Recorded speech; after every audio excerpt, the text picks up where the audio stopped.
Hello, hello, hello. Let's people get in here real quick. It's Friday. I couldn't be happier. Come on in. And do me a favor while we're waiting. If you could share it on your Twitter, that'd be great too.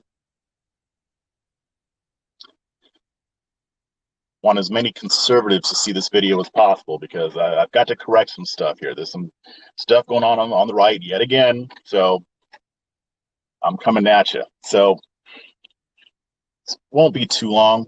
Um, but I'll go ahead and get started. And I want to talk about this whole controversy over the Black National Anthem being played at NFL games. So the news came out, I guess it came out yesterday, that the NFL is going to be having the Black National Anthem played, or really the song is called Lift Every Voice and Sing. It's just known as the Black National Anthem. That's kind of the nickname that it was given. But they're going to be playing it before every game for the first week of the season. So they're going to be playing the Black National Anthem. Then they're going to be playing the regular national anthem, the Star Spangled Banner. And then for the rest of the season, obviously, it'll just be the Star Spangled Banner. So this isn't something that they're planning to do permanently. But basically, they made that announcement yesterday, and conservative Twitter blew up on it. And there was a lot of ignorance, a lot of lies, and a lot of just lack of education. I think most of the commentators that you're seeing comment on this are just completely uneducated on this. Like 90% of these people have never even heard the song. They didn't even bother to Google it. And I think there might be some people out there who are just blatantly lying about it to, gin up outrage on the right. So I want to correct some of that. So basically, lift every voice and sing.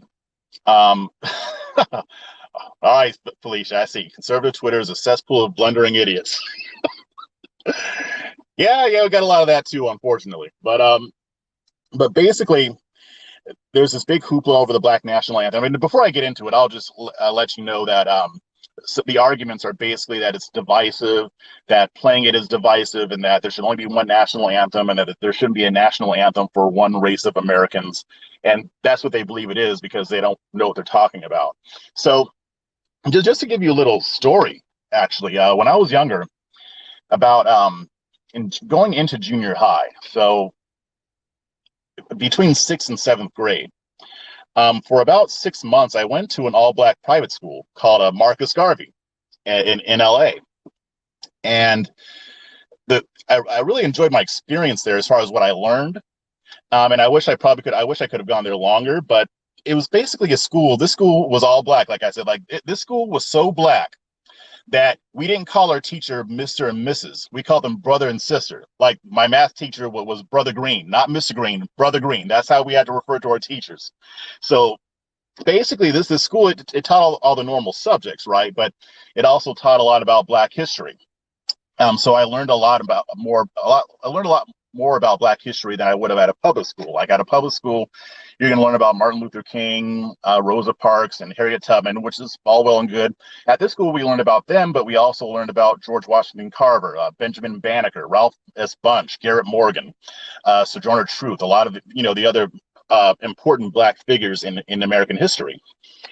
But one of the things that we used to do is we used to sing the song, Lift Every Voice and Sing. I don't think we sang it every single day, but it was a regular thing. I used to know all the words. I've forgotten them all now, but I used to know all the words. So we even just sing this is kind of bringing back memories for me. But basically, the song was written at the turn of the 20th century. So it was written by two brothers in 1899. So a little bit after Reconstruction. And basically, the lyrics were written by the principal of a school, and then he gave it to his brother, who put it to music. And the song was actually intended to honor the birthday of President Abraham Lincoln. So I tweeted earlier, you may have seen it. It's a bit ironic that the party that says that the party of Lincoln is attacking a song that was written for Lincoln's birthday. So you can already see the lack of historical knowledge here, right? So, and this is what happens when we react without really understanding. So basically, we saw all these commentators out there, and they're still railing against it. I mean, politicians too, some that I actually like and that I'm actually disappointed in, are railing against this, and you can just tell that they know nothing about it. But the problem is that these blue checks, they lead other people to do the same thing. Every single one of us has a computer in our pockets that we can just take out. 5 minutes, you would have learned that this whole furor and this whole outrage is not worth it. So it was written to honor Abraham Lincoln, and then a couple decades later, it became known as the Black National Anthem. It was a song that was sung in a lot of Black churches, and I'm sure there are a lot of Black churches that still sing the song. It was considered a hymn because it has a lot of religious overtones in the lyrics. It was also sung during the Civil Rights Movement with Martin Luther King and some others as well. But the song is not about having a separate national anthem for Black people per se. Now, when it was written, that was definitely the case because the nation wasn't really treating us like we were Americans. Yeah, the slaves had been freed, but that song was written at a time where Jim Crow was going on, lynchings were going on, discrimination, people being endangered, the KKK. So in that respect, we needed to have our own national anthem because that song is a song about coming out of something horrible, slavery, and getting through it. If you read some, and if you read some of the lyrics, I'll give you just a line here. It starts out, "Lift every voice and sing till earth and heaven ring." Earth and heaven ring. I wrote it down. "Ring with the harmonies of liberty." Now, that sounds a little conservative, doesn't it? I'll read that again. "Ring with the harmonies of liberty." Does that sound familiar at all? Were only white people wanting liberty back then? No, Black people were too, even after slavery. If you read other sections of the song, there's a whole section of the song that is just a straight up prayer to God to get them out of where they were, acknowledging what God had done to get us out of slavery, but pleading with God, urging God to get Black America out of the situation that they're in, out of the yoke of oppression, out of the yoke of discrimination, Jim Crow. So again, it's a prayer to God. What is more conservative than that? This is a conservative song. If you read the lyrics, you would just see this. So basically, I'm calling on conservatives, don't just react. Don't believe what your commentators are telling you. A lot of them are lying to you, and probably even more are just ignorant, and they're just responding out of emotion. Because even though we like to say facts over feelings, right? Even though we like to say we use logic and reason, there is no commentator that I've seen that is using logic and reason about this issue.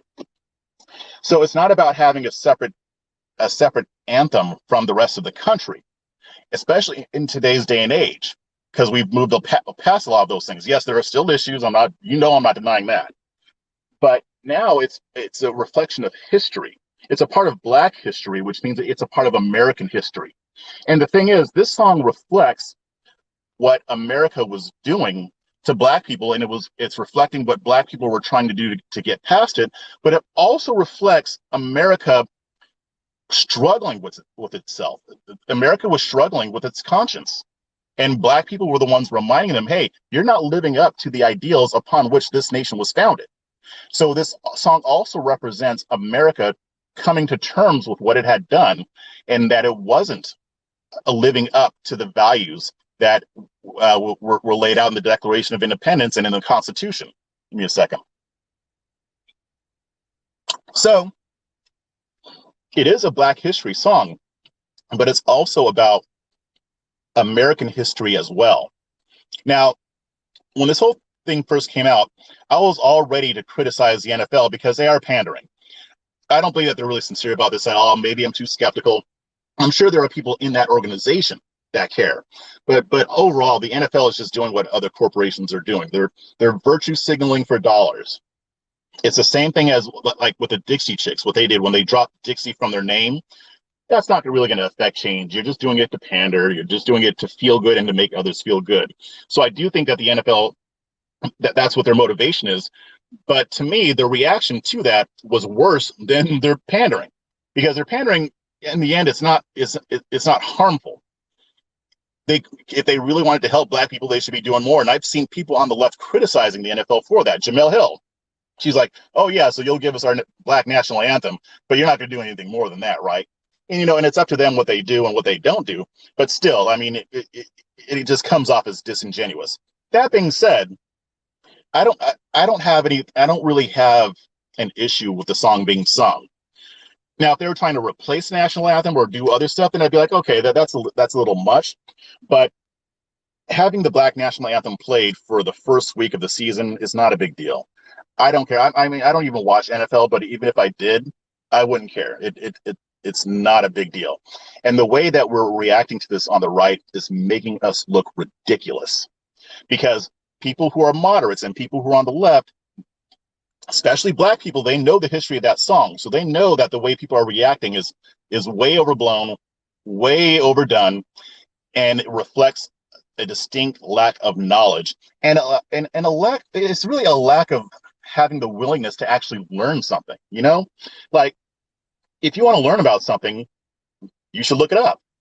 If you're always talking about fake news this, fake news that, you know how to actually go on your computer or on your phone and look something up to see what's going on. But no, you just blindly believe what your commentators are saying just because it sounds good.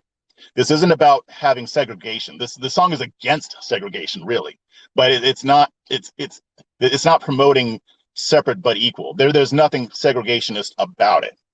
And you'll know the ones that are ignorant when they bring up segregation, because it has nothing to do with that. This is a song about a people in America who were being oppressed at that time, very seriously oppressed. And this was one of the ways that they dealt with it. It's not the only song that was written in that regard. There are a lot of songs that were written with similar themes. It just happens that this one ended up getting that nickname, the Black National Anthem. So conservatives need to stop doing this. Just because something has the word black in it, or Black National Anthem, it doesn't automatically make it bad. You can criticize the left for pandering. I think that's appropriate. But don't attack the song. And don't say that is being divisive, because there's nothing divisive about that song at all. There are no lyrics in that song that are divisive. That song is unifying. It's a part of American history. And it's something that has been very important in the black community. So when you see conservatives on the right, they're always like, well, why do black people vote 90% for Democrats? Well, this is one of the reasons, dummy. This is one of the reasons why. Your reaction to this stuff, your knee-jerk reaction without logic, without reason, is one of many reasons why blacks vote overwhelmingly for the Democratic Party. Because the Democratic Party will care, but at least there are people on the left that actually do care, and they are genuine. Now, I can't say that for the whole party. Obviously, you know how I feel about the Democrats. You know how I feel about the progressive movement. But you don't want to hear me say it, but I'm saying it. There are people on that side that actually do care about what black people have gone through, and honoring that and wanting to understand. If we had more of that on the right, you would see something different. Because here's the thing. If anything, conservatives should be jumping on this stuff to talk about it, because the left has gone so crazy with it that nobody's having an actual sane conversation. Conservatives can be the one to have a sane conversation on race, but they can't, because they're just as irrational as the left. On the far left, you've got people saying racism is everywhere, and neo-Nazis are waiting behind trees to kill black people. Then you've got people on the right going to the other extreme, saying, oh, well, racism doesn't exist. We don't need to talk about it. No, we need sensible people on both sides to come together and have a serious conversation on this. Unfortunately, that's not going to come from the left. But I do see more conservatives starting to come around to this stuff. But they just I think conservatives just need to be more cognizant. At least the conservatives who are actually serious about widening the tent of the conservative movement. The ones who want to stay lily white, that's fine. I mean, whatever.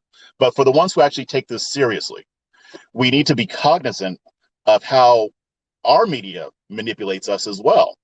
Because, and again, a lot of the commentators, some of them are lying, but a lot of them are being lied to, and they're believing the lie and they're repeating it. Now, it's irresponsible for them to do that without checking in, or without checking what they're talking about. But still, this is a piece of American history. This song is a piece of Black American history, which means it's a part of American history. You guys will be all up in arms if somebody even mentions taking down Confederate statues. because they represent the history of the country. Well, this song represents our history too. If you want to remember that, you need to honor this as well. And frankly, I'd rather honor a song about Black people getting out of slavery and getting out of Jim Crow, relying on God to move us forward. I would rather honor that than to honor people who actually fought to keep us in that slavery. You know, I mean, it just kind of makes sense to me, right? So that was pretty much my 2 cents on it. Just again, when stuff like this happens, please, conservatives, don't just react. Look into it first, because a 5-minute Google search, literally 5 minutes, would have saved you from looking silly. Because we do look silly right now, and we should, and we deserve the criticism that we're getting. Not, and again, if what I'm saying doesn't apply to you, if you didn't react in that way, then I'm not painting you with that brush. So don't come to me later like, oh, well, not all of us are doing it. No, I know not all of you are doing it. I'm talking about the ones who are. We need to do better on this stuff, and we can. It's easy. It's not, this is not hard. I know that you like all of your pundits and your commentators. I like a lot of them too. I mean, like I said, some of the politicians that are like I'll just say it, Senator Ted Cruz, he came out with a tweet against it. I'm like, dude, I like Ted Cruz. I like him, but he is ignorant on this issue. He needs more education. And so that's kind of what I'm trying to do here. I mean, there's more to the history of that song, but I gave you basically what you need to know. I would encourage you to look it up on your own. Listen to the song. As a matter of fact, when I'm done, I'll put a video of the song in the thread here. But listen to the song, and you tell me if you think it's divisive. Read the lyrics, and then you tell me if you think that song is too divisive to be played at an NFL game. I think you're going to be pleasantly surprised. All right, well, you guys enjoy your Friday. I will see you out in the Twitterverse.